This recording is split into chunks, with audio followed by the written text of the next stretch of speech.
Gente, o nome da pregação de hoje é Podemos ter certeza da nossa salvação. É sobre isso que eu vou falar. Paulo começa Romanos capítulo 8, versículo 1, dizendo assim: não há mais condenação para aqueles que estão em Cristo. Não há. E ele vai desenvolver essa tese. E hoje a gente chega aqui no versículo 14. Vamos ler. Pois todos os que são... 14... Pois todos os que são guiados pelo Espírito de Deus são filhos de Deus, porque não recebestes um espírito de escravidão para vos reconduzir ao temor, mas o espírito de adoção, pelo qual clamamos, Abba, Pai. O próprio Espírito dá testemunho ao nosso espírito de que somos filhos de Deus. O Espírito, ele testifica, ele é uma testemunha no nosso interior de que nós somos filhos de Deus. Como isso na prática se dá, hein? Se somos filhos, também somos herdeiros, herdeiros de Deus e co-herdeiros de Cristo. Se é certo que sofremos com Ele, para que também com Ele sejamos glorificados. Podemos ter certeza da nossa salvação? Se sim, como? Como podemos ter certeza? William Perkins fez a seguinte pergunta: como um homem pode saber se ele é ou não é filho de Deus? Determinado pela palavra de Deus. Dentro desse aspecto, eu quero então começar, e vale lembrar que há uma implicação muito direta na sua vida, quando você tem certeza de sua salvação. É fundamental que você tenha certeza de sua salvação. Primeiro, então, eu quero começar falando da falsa certeza, que isso também existe. O que é a falsa certeza? Em Israel, havia muita gente completamente segura de sua salvação. E aquelas pessoas estavam sendo condenadas. O próprio Cristo disse que aquelas pessoas estavam condenadas. Por que aqueles judeus, eles se sentiam salvos e eles não eram? Primeiro, as pessoas têm uma falsa sensação de segurança, de salvação, porque baseiam a sua salvação numa ligação natural. Esse era o caso dos judeus. Os judeus diziam: nós somos filhos de Abraão. Nós somos descendentes naturais de Abraão. E a promessa não era sobre Abraão. Então, ainda que nós não venhamos a demonstrar na prática nenhuma manifestação das obras de Abraão, nós dizemos que somos filhos de Abraão, mas nos comportamos como filhos do demônio. Mas nós somos filhos de Abraão, diziam eles. E aí João Batista diz o quê em relação a esses homens que estavam muito seguros de sua salvação por conta de uma ligação natural com o povo de Deus? João diz assim: Deus pode levantar destas pedras filhos de Abraão, produzir, pois, frutos dignos de arrependimento, diz João Batista. Toda seita, ela tem esse caráter de prover essa segurança para as pessoas. A segurança é baseada nessa ligação natural com a seita. Por exemplo, a Igreja Católica não é uma seita, é uma igreja apóstata. Dá na mesma. É só uma questão de diferença de quando cai. É só isso. Seita e apóstata, em essência, são iguais. Só uma questão de tempo. A apóstata, que era uma igreja, apostatou. Né? A seita é uma coisa que sai, uma heresia que sai do meio da igreja. Né? A Igreja Católica e a seita são iguais nesse sentido. O que a Igreja Católica diz? Não há salvação fora da Igreja Católica. Está vendo? A salvação é simplesmente por conta de uma ligação. É claro que eles vão falar de Jesus e não sei o que lá, mas a salvação está atrelada a uma ligação natural com uma instituição. Eles também vão falar que é espiritual, mas é uma ligação ali com aquela instituição. As seitas, os testemunhos de Jeová. Enfim, as seitas sempre dizem isso: quem faz parte do meu grupo, e somente parte do meu grupo é que é salvo. É claro que todo salvo, ele vai participar do grupo do povo de Deus. Mas, não é porque ele participou do grupo que ele é salvo, é o contrário, é porque Deus o salvou, Deus o coloca no rebanho do povo de Deus. Judas, ele tinha uma ligação natural com o povo de Israel, com o povo de Deus. Não apenas isso, Judas fazia parte dos 12 apóstolos. E Judas era o demônio, ele não era crente. Então, essas ligações naturais, as pessoas costumam confiar nelas. Elas costumam. Elas podem também fazer isso em relação a uma igreja evangélica e dizer, não, eu frequento a denominação certa, então, simplesmente por estar ali na denominação certa, então, obviamente, eu sou salvo. É como você acreditar que você, simplesmente por estar ao lado do Ronaldinho, assistir ao Ronaldinho, ao Neymar, ao Messi, você automaticamente é o melhor jogador do mundo. É uma estupidez que não tem tamanho. Mas essa é a primeira falsa sensação de segurança, baseada numa ligação natural. A segunda é uma confiança em si mesmo. O judeu, ele acreditava que ele era salvo com base no que ele faz, no que ele fazia. E todas as religiões acreditam assim. Todas, sem exceção, a não ser a fé cristã. Só a fé cristã. Em relação a todas as outras, todas as religiões são as religiões das obras, que salvam os homens por seus feitos. E aí então, os fariseus também eram assim, os judeus também eram assim. E eles acreditavam que eles eram salvos, porque eles acreditavam que eles eram bons. Lembra que Jesus o tempo inteiro os critica? Porque eles achavam que eram bons? Lembra daquela parábola do fariseu e do publicano que subiram para orar? Jesus então diz que o fariseu se considerava justo. Ele se considerava bom por si mesmo. E, portanto, então, ele achava que ele era salvo. Mas é óbvio, ele não tinha noção da lei. Ele não entendia quão pecador ele era. Mas esse é o segundo motivo que leva muitas pessoas a terem uma falsa sensação de segurança. Elas acreditam que podem ser salvas pelas obras. E pior, elas acreditam que têm boas obras da maneira que Deus exigiu. Essa é a falsa segurança. A falsa segurança de salvação está baseada em nós mesmos ou em um grupo. Se estamos em um grupo, somos salvos. Eu acho que eu sou bom, então somos salvos. E de onde vem a verdadeira convicção de salvação? Qual é a segurança bíblica de salvação? A verdadeira certeza. Primeiro, só é de Deus aquele que tem o Espírito de Deus. É o que declara Romanos 8:9, neste contexto aqui. Vós, porém, não estáis sob o domínio da carne, mas do Espírito, se é que o Espírito de Deus habita em vós. Mas se alguém não tem o Espírito, não pertence a Cristo. Quem é de Deus? É aquele que tem o Espírito de Deus. Sem o Espírito de Deus, não é possível estar com Deus, não é possível ser salvo. Ok, mas o Espírito é imaterial. Ninguém pode tocar. Como saber que eu tenho o Espírito? Como saber?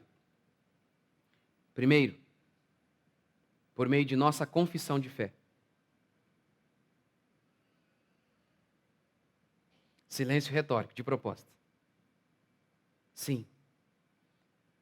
Aquilo que nós declaramos com a boca evidencia se somos de Deus. Quem diz isso? 1 Coríntios 12. Ninguém pode dizer Senhor Jesus, senão pelo Espírito Santo. É claro, lembre-se de Mateus, em que Jesus fala, nem todo que me chama Senhor, Senhor entrará no reino dos céus. Ele está dizendo então que há pessoas que chamam, declaram que Jesus é Senhor, mas são falsos. Está vendo? Não são crentes. Mas todo crente vai dizer que Jesus é Senhor. Só é possível que você diga isso quando o Espírito Santo está em você. Sim, a confissão de fé é o primeiro sinal de que você tem o Espírito Santo. A fé é sim o primeiro sinal, a primeira evidência de que você está em Cristo Jesus. E este é o tema, meu Deus, da epístola de Paulo. Ele está desenvolvendo ao longo de sua epístola a declaração de que o homem só pode ser salvo pela fé, não pela confiança em si mesmo, mas pela fé em Cristo Jesus. E aí você fala assim, ah não, isso é muito simples. Simples? Você acha que é simples crer que a coisa mais cara do mundo foi concedida a você de graça? É mais fácil crer que o mar se abre no estalar de dedos de Moisés do que crer que a salvação é pela fé. Lembra que eu já contei para vocês algumas vezes essa história? Uma moça, um cara colocou um carro para vender Era um Santana na época. Alguma coisa em torno de R$ 100. Ninguém nunca ligava. Ninguém nunca ligava. Ele colocou lá R$ 100. Ninguém ligava. Até que uma louca ligou. Ó, você está vendendo um Santana por R$ 100? Aí o cara, até que enfim. Aleluia! Só que a pessoa já com medo, né? Vai vir um tiro lá do outro lado, né? É um bandido, só pode. É da onde você está ligando para o pavilhão 9? Né? Como assim R$ 100, moço? Isso é real, essa história, tá? É o seguinte, eu tenho que dividir os meus bens, e eu separei da minha esposa, então eu vou dar para aquela desgraçada a metade dos meus bens. Nem que eu quebre, mas é o pensamento do ódio, né? Agora, multiplique aí, sei lá por quanto, a salvação. Não dá para comparar com Santana. Não é por acaso que todas as religiões do mundo, não vamos colocar a fé cristã aí, né? Todas elas, sem exceção, todas elas, pregam que você só pode ser salvo por seus feitos. Só a fé cristã, só a genuína fé cristã. A Igreja Católica não prega a salvação pela fé, pela graça, somente. É a graça mais alguma coisa. Por isso nós protestantes falamos somente a fé, somente a graça. Porque a Igreja Católica fala, é a graça mais alguma coisa, entendeu? É a fé em Jesus mais o purgatório, mais a Maria, mais o Papa, mais, entendeu? Inúmeras igrejas evangélicas não pregam a salvação pela graça. Você acha mesmo que é algo normal e humano que você creia que você é salvo pela fé? Você acha que esse não é um enorme sinal? Isso é um grande sinal. Só em Jesus eu posso ser salvo. Os muçulmanos dizem, crer que um homem com seu sangue pode lavar outros, isso é abominação. Todas as religiões do mundo repudiam essa doutrina que declara, pecadores podem ser salvos. Quer ver? Quer ver? O ladrão na cruz pecou até o último minuto. E a Bíblia diz, tem salvação para ele. O que o mundo, ao ouvir isso, diz? Não acredito, isso é loucura, isso não existe. Sim, quando você confessa, Ele é o meu Salvador, eu fui salvo pela graça. Sim, isto é sinal, evidência, sim, de que o Espírito de Deus habita em você. Porque somente pelo Espírito Santo você pode crer nesse milagre, que pecadores podem ser salvos pela graça. Você crê? Sim. Por que isso é importante? Porque se você crê nisso, isso é a primeira grande evidência de que você é de Deus. Ninguém pode dizer que Jesus é o nosso Salvador, que nós não podemos ser salvos por nós mesmos, a não ser pelo Espírito de Deus. É obra do Espírito crer que a salvação é de graça. É obra do Espírito confessar Jesus, porque é isso que está embutido aqui no confessar Jesus. É isso. Você confessa isso? Você tem essa certeza plena de que você é salvo pelos méritos de Cristo? Ninguém pode ser de Deus se não tiver o Espírito de Deus. E quem tem o Espírito de Deus declara, Jesus é o meu Salvador. Não eu. Eu não sou. Nem Maria. Eu não sou e nem ninguém. Fui salvo pela graça. Quantos aqui foram salvos pela graça? Mas segundo, Paulo também vai dizer aqui o seguinte. Qual é a segunda evidência para que você tenha certeza de que você não está mais em condenação? Que você é guiado pelo Espírito Santo. Que você é guiado pelo Espírito Santo de Deus. É o que ele declara aqui no verso... Fugiu o verso? Verso 14. Pois todos os que são guiados do Espírito de Deus são filhos de Deus. Está vendo? Essa é outra evidência, outra marca de quem é de Deus, que é guiado pelo Espírito de Deus. Primeiro, deixa eu explicar aqui o que Paulo não está dizendo. Ele não está aqui neste contexto falando o seguinte, que ser guiado por Deus é... eu fui guiado por Deus, eu ouvi a voz de Deus ali para entrar nesse emprego, ou para sair do emprego, para comprar aquela casa. Aqui o contexto é em relação à santidade, ser guiado pelo Espírito ao caminho da santidade. Por quê? Porque todo o contexto é uma disputa entre as obras da carne e a obra do Espírito. Então aqui, ser guiado pelo Espírito de Deus é um sinônimo de santidade. Quem é de Deus? É aquele que está num caminho de santidade. Ele está no caminho de santidade. Ora, a gente vê isso, por exemplo, 1 João, todo aquele que é nascido de Deus não vive na prática do pecado. pois o que permanece nele é a divina semente. Ora, esse não pode viver pecando, porque é nascido de Deus. Quem é nascido de Deus não vive em pecado. Quem é nascido de Deus não vive em pecado. Jesus também disse isso. Se me amais, guardareis os meus mandamentos. Ok. Talvez aí você diga, pastor, ok, mas eu tenho muitas falhas ainda.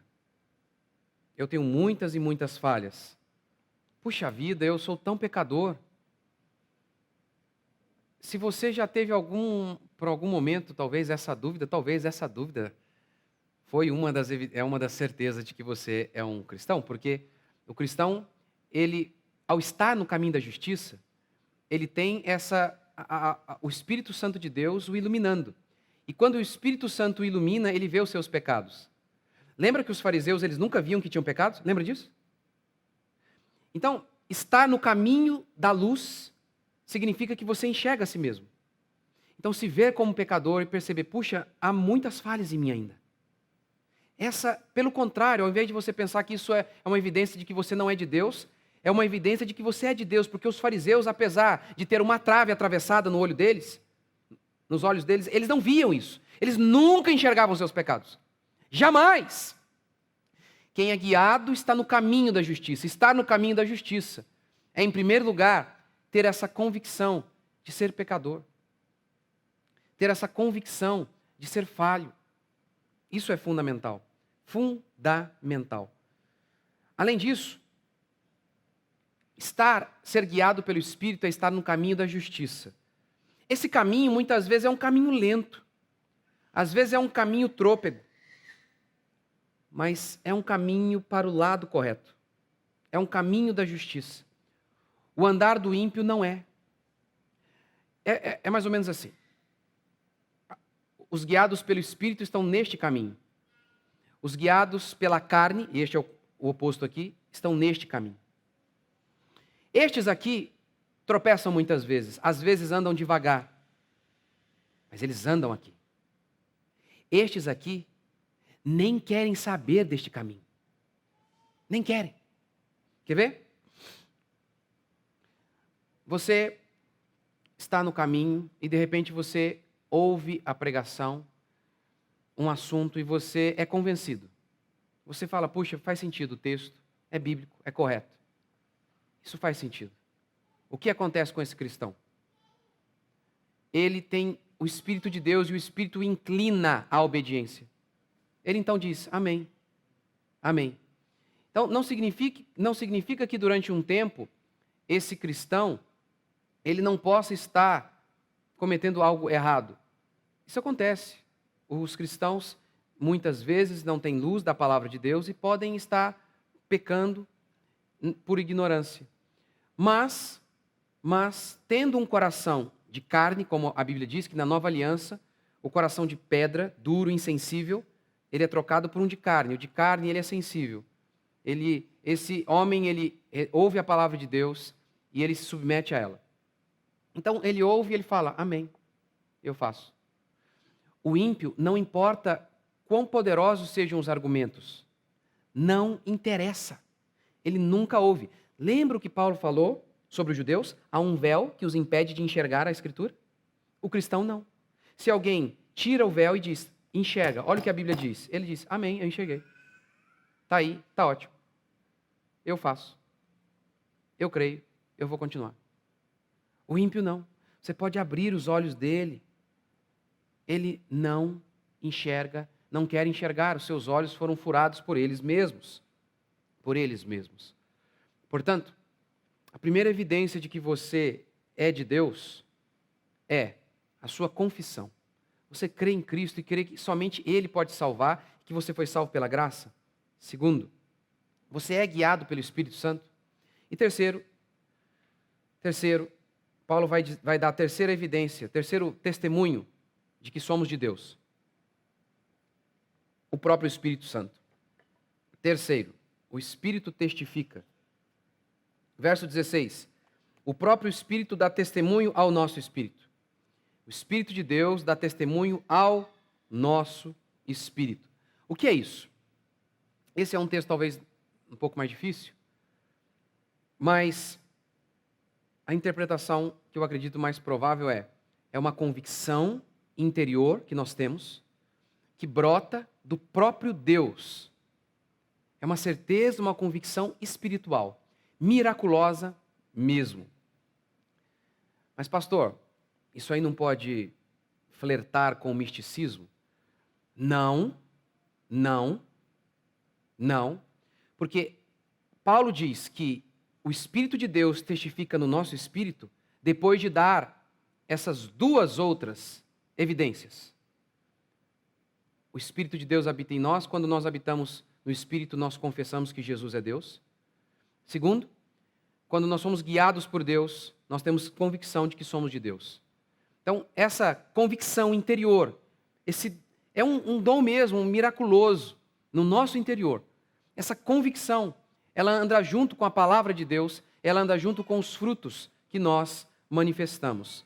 Essa certeza de que nada e nem ninguém podem nos separar do amor de Deus, que é o que Paulo vai falar aqui em Romanos 8, e eu vou pregar para vocês depois. Porque nem a morte, nem a vida, nem as coisas do presente, nem do passado, nem do porvir, nada e nem ninguém podem nos separar do amor de Deus que está em Cristo Jesus. Ele também diz isso em Filipenses. Estou plenamente certo de que aquele que começou a boa obra em vós é fiel para completar. Está vendo? Ele tem convicção. Ele tem uma convicção plena. Ele não tem dúvida, ele não vacila. Ele não diz, eu não sei se eu chegarei lá. Eu não sei. Não, ele creu naquilo que Jesus disse. Lembra? Quando Jesus se apresentou diante do Pai e falou, aqui estão, todos os que o Senhor me deu estão aqui. Eu não perdi nenhum. Exceto Judas, porque não era meu, nunca foi. Eu não perdi nenhum. Então, Paulo acreditava nisso, que Deus é o autor da nossa salvação. É o autor e consumador da nossa salvação. Então, ele tinha essa convicção interior. Por isso ele disse, eu estou plenamente certo, não há dúvida, eu vou chegar lá, porque o autor da minha salvação, ele vai me manter. Tá bom. Qual a implicação disso? Qual a implicação dessa certeza de salvação? Ah, eu marquei errado aí. É quarto princípio. Eu que marquei. Livres do medo. Livres do medo. Verso 15. Porque não recebestes um espírito de escravidão para vos reconduzir ao temor, mas o espírito de adoção, pelo qual clamamos, Abba Pai. Vocês não têm mais o espírito de escravidão que gera temor, mas vocês têm o espírito de adoção, pelo qual vocês dizem, Pai, Deus é o meu Pai. Paulo, em outra oportunidade, diz que o Monte Sinai, que era a lei, gerava para a escravidão. O que ele quer dizer com essa expressão? Antes de nos convertermos, e isso vale para todo homem, nós estávamos debaixo da lei, que significa o seguinte, você só será salvo se obedecer à lei plenamente. Se você não obedecer à lei em todos os mandamentos, em todos os dias de sua vida, você está condenado, você é escravo do pecado, da morte e da condenação eterna. Ou seja, a lei, ela não nos salvava. Quando nós tentávamos nos salvar pela nossa própria bondade, nós apenas encontrávamos escravidão. Este é o sentido do texto aqui. Este é o sentido do texto. Mas, em Cristo, fomos salvos não pela obediência da lei, mas pela fé no Cristo que cumpriu a lei. E aí fomos adotados. Porque a todos quantos, pois, o receberam, deu-lhes o poder de serem chamados filhos de Deus. Quem é chamado de filho de Deus? Aquele que cumpriu toda a lei? Não, porque ninguém jamais cumpriu.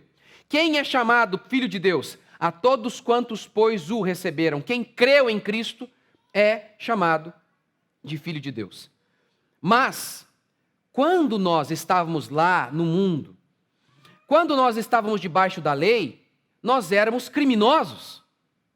Nós não cumpríamos a lei, por isso nós éramos perseguidos pelo justo juiz, Deus. Um bandido que está devendo algo para a justiça não vive em paz. Ele vive em temor. É isso que Paulo está dizendo. Essa era a situação do povo de Deus antes de se converter. Escravidão. Agora, toda falsa religião é a religião da escravidão, do medo. Porque como a salvação em todas as outras religiões depende de você, é claro que você vai andar apavorado. Porque se a minha salvação dependesse de mim, é óbvio que eu andaria apavorado. É óbvio. Ora, isso aqui, tem muita gente que interpreta assim, né? No Antigo Testamento, o povo de Deus não tinha pai. Deus mudou no Novo Testamento. Isso é loucura, heresia. Olha o que declara Isaías. Mas agora, Isaías é o povo do Antigo Testamento. Mas agora, ó Senhor, Tu és o nosso pai. Porque tem gente que diz isso, que Deus só virou pai no Novo Testamento. Sabe? Exatamente. Ou seja, então Jesus nasceu só no Novo Testamento mesmo. Jesus não existia antes. Essa loucura. Eles não percebem a implicação das besteiras que falam. Não, Deus sempre foi Deus Pai. Sempre. E Pai do seu povo do Antigo Testamento também. Deus era irado contra o mal no Antigo Testamento e é irado no Novo. Deus tinha misericórdia de seu povo que se arrependia no Antigo Testamento e tem misericórdia de seu povo que se arrepende no Novo Testamento. Então ele diz, vocês não vivem mais no medo. Por quê? Porque Deus os adotou. Porque vocês foram salvos com base no mérito de Cristo. Por isso vocês não andam mais com medo. Mas toda falsa religião, ela sobrevive, ela lucra com o medo. A dúvida do homem incapaz mantém a falsa religião de pé. O Concílio de Trento, da Igreja Católica, que decretou que nós protestantes somos hereges, declara o seguinte: a vã confiança dos hereges. Os hereges somos nós. Eles falam, esses protestantes que declaram que é possível ter certeza de salvação, isso é heresia. É o que a Igreja Católica declara no seu Concílio de Trento. Concílio de Trento, seção 6, parte da justificação. Veja o que o concílio declara. Pois ninguém pode saber, mesmo com a certeza de sua fé, na qual não cabe engano, que tem obtido a graça. Ninguém pode saber que obteve a graça da salvação. Esse é o dogma católico. Ninguém pode ter essa certeza. Ninguém. Roberto Bellarmino, um católico, disse o seguinte: a grande heresia dos protestantes é que os santos podem obter certeza de que estão perdoados e debaixo da graça de Deus. Olha o que os católicos falam. Essa é uma heresia que vocês pregam. Vocês pregam que um homem pode ter certeza de que ele é salvo. Isso é uma heresia. Isso é um absurdo. Isso é um absurdo. Mas foi o que Paulo falou. Estou plenamente certo de que aquele que começou o boa obra em vós é fiel para completar. Porque Paulo não está falando só sobre ele, não. Ele está dizendo em relação ao povo de Deus, eu estou plenamente certo sobre vocês. Que vocês estarão lá naquele dia. Que ele vai completar a obra em vocês. Não é sobre ele, não. É sobre todo o povo de Deus. Nem a morte, nem a vida, nada, nem ninguém podem nos separar do amor de Deus.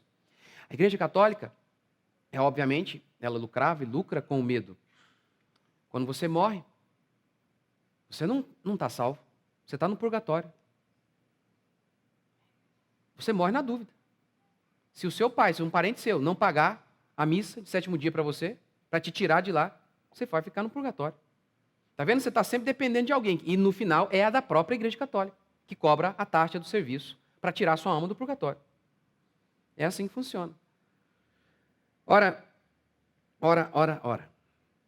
O que a Igreja Católica dizia é o seguinte: a certeza leva o povo ao pecado. Porque se você tem certeza de salvação, então isso vai levar o povo ao pecado. O que leva o povo ao pecado é a doutrina do purgatório. Faz com que as pessoas jamais avaliem se são crentes de verdade ou não, afinal de contas, não importa o que façam. Elas foram batizadas na Igreja Católica, vão para o purgatório, e aí então alguém pode tirá-las de lá.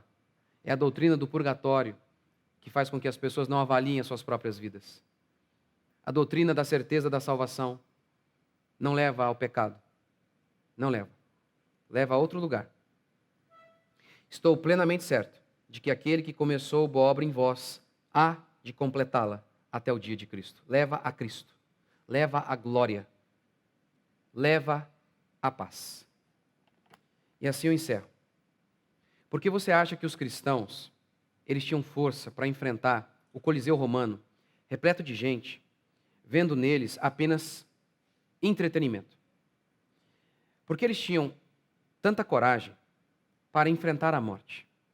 De onde você acha que aqueles homens, aquelas donas de casa, aqueles camponeses, tinham tamanha força moral, tamanha pungência para enfrentar o próprio Satã, o Império Romano. De onde você acha que vinha aquela convicção? Aquela certeza, aquela certeza de estar no caminho certo, ali de se manter e resistir a tudo aquilo. De onde? De onde vinha aquela força? De onde vinha aquela força? Vinha da certeza. Porque eles estavam plenamente certos de que eles podiam morrer ali, de manhã, porque no mesmo dia eles estariam com Cristo. É por isso que eles tinham força para vencer a morte. Meu irmão, essa doutrina, a implicação prática dela na sua vida é isso. O que pode destruir você se nem a morte te mata mais? A falta de dinheiro, uma enfermidade, uma pessoa que foi embora. O que pode destruir você se nem o pior inimigo pode te destruir?